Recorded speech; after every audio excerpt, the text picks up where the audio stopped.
Welcome back to the channel. Today I have got a UK dividend portfolio that you can get paid income every single month. The goal of this is so that you're able to compound your dividends, reinvest them back into your portfolio, whilst also getting a constant stream of income. So this could benefit both of those either at the start of their investment journey so they can get some constant dividend income to reinvest, or perhaps nearing the end where you're in retirement and perhaps you're looking for more of a dividend income rather than capital gains. And if you like this video, I think I'm delivering excess value than usual, then please drop one of these as it does help with the YouTube algorithm. So there's going to be a few stocks I'm going to be talking about today and they are going to be listed. However, you can see my source here, and this is Dividend Data. It's a free online website, not to be confused with someone's YouTube channel. That's not what I mean. And you can see here there's a good list of companies by market capitalization, so the biggest companies at the top. And from here I've kind of picked a few that I think are attractive. However, there's a great little feature and you can see quarterly and monthly dividends. Now there's quarterly dividend stocks, but if we click into monthly dividends, you can see here that there are some real estate investment trusts,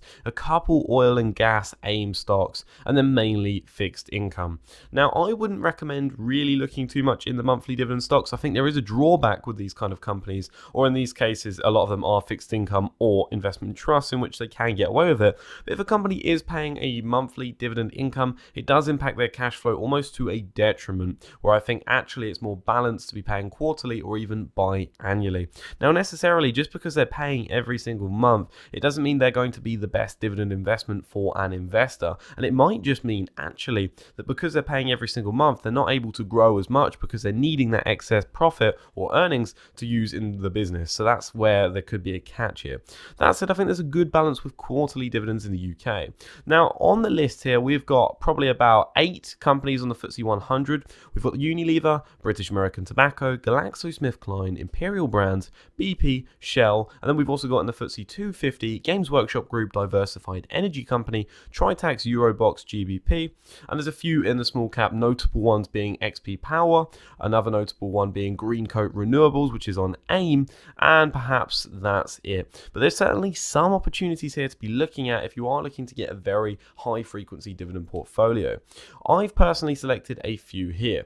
So I've gone through and I've gone, okay, what are some quality dividend companies that aren't going away anytime soon, have got large cash flows, and perhaps some more mature businesses that aren't necessarily going to be growing at alarming rates, but are going to be paying consistent dividend income near enough without fail. So I'm starting here with BP. Now BP's dividend history is a bit shaky because you had the oil spill around here, and obviously don't forget this was a great financial crisis in 2009 as well. That said, after that point they had been, paying consistently and growing to a certain point. Obviously the pandemic hit, oil was at a negative amount here, so I'm not surprised that it has been cut back since.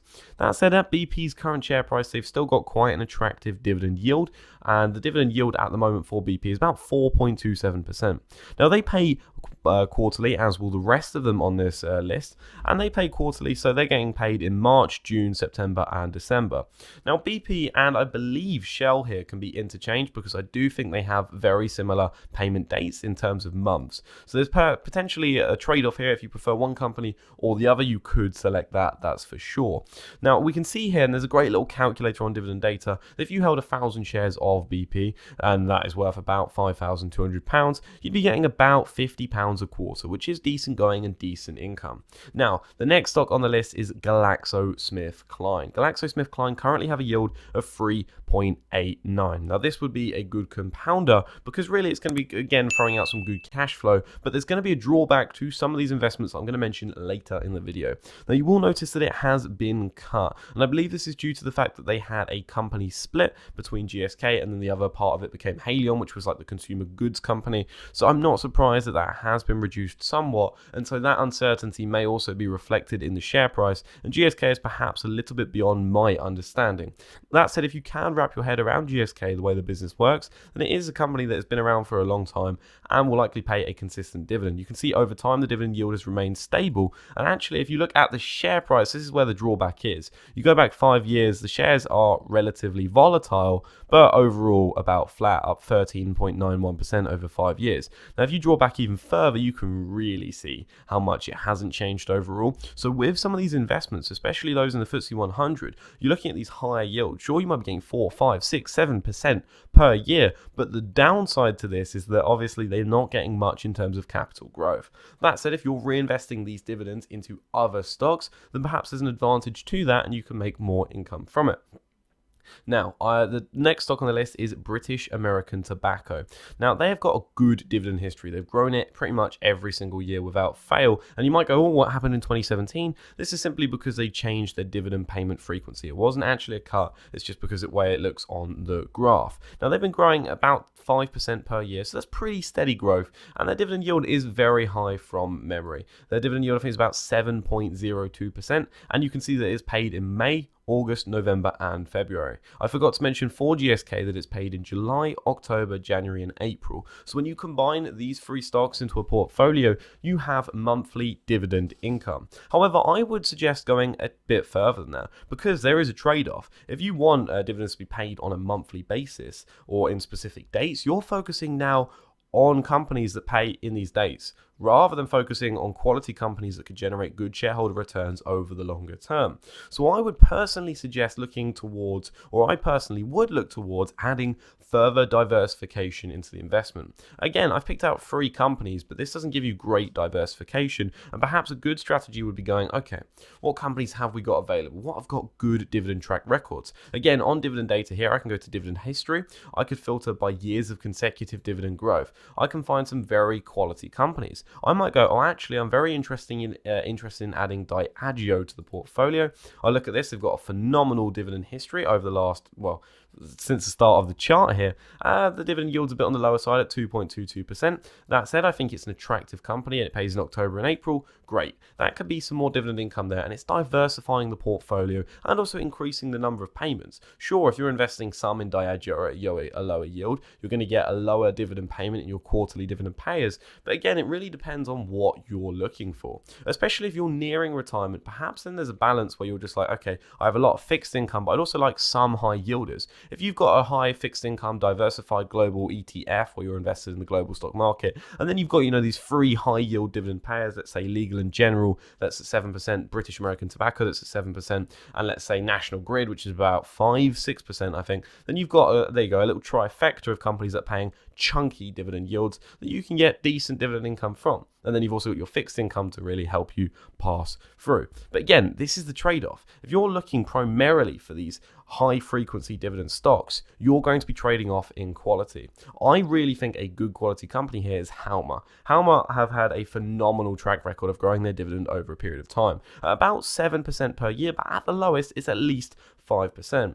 The reason Halma is perhaps less popular for dividend investors is because it has a very low yield, and it really has had so for a long time. You can see that as the company had become more appreciated, the dividend yield had decreased, or the capital or the share price has increased at a faster rate than the dividend growth, hence why the dividend yield has fallen over time.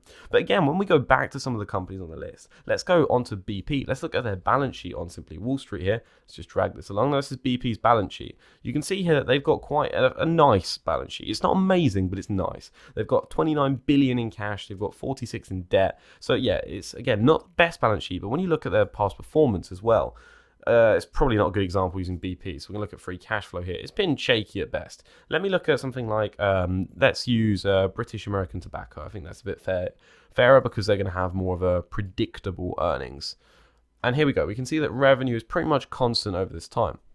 It's a business that's not going anywhere anytime soon. It's not going to fail, but obviously it's just consistent and it's not necessarily growing at a very large rate. We look at their cash flows, it's a little bit higher than their earnings. Actually, it's quite higher than their earnings. But again, it's not necessarily growing. And you've also got to think in the regards to this company that there's going to be regulation coming in. Well, there already is regulation, and that regulation is likely going to increase over time. All the taxes are going to increase. But ultimately, it's not going to stop a company that's making tobacco from making profits because they can just shift that price onto consumers. But it is worthwhile thinking about. And you can see here, because they've not really grown their free cash flow or earnings in, let's say, the last 4 years, it's very likely that their valuation on the stock market or their market share price in the last 3 you can see in the last 3 years, it's pretty much traded sideways. In fact, it's down over this time. Last 5 years, it's down. I mean, over a longer time horizon, they had a phenomenal run up, from the early 2000s into about 2018. But again, it's worth keeping that in mind. You might be trading off here capital growth in favor of dividend income. And if you're at a younger age, perhaps this isn't worthwhile for you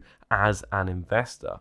Now, as I say, I would personally add here some good quality companies at a fair price, the likes of Diageo if it has a cheaper valuation, the likes of Halma. I think Legal & General could be quite attractive, and you can really flesh out a dividend portfolio in the UK. You can go, okay, I like Dunelm Group. This is a good dividend payer. Kingfisher. There's certainly some good, attractive companies with good balance sheets, as well as predictable dividends or predictable earnings, and they've also got, let's say, good business models. And I think really what you should be looking for in your portfolios is those quality companies, and the dividend should be a secondary metric. Okay, they pay a dividend. That's a bonus because I'm seeking income. Or you might go, okay, they pay a dividend. That's actually a drawback because I want the companies to invest their earnings back into the business so they can grow at a faster rate. But if a company, let's say British American Tobacco, isn't able to reinvest their earnings back into the business to generate sufficient shareholder returns, then it's great that they're paying out such a hefty dividend. And I think really that's the balance you need to find. So those were my few stocks to make a UK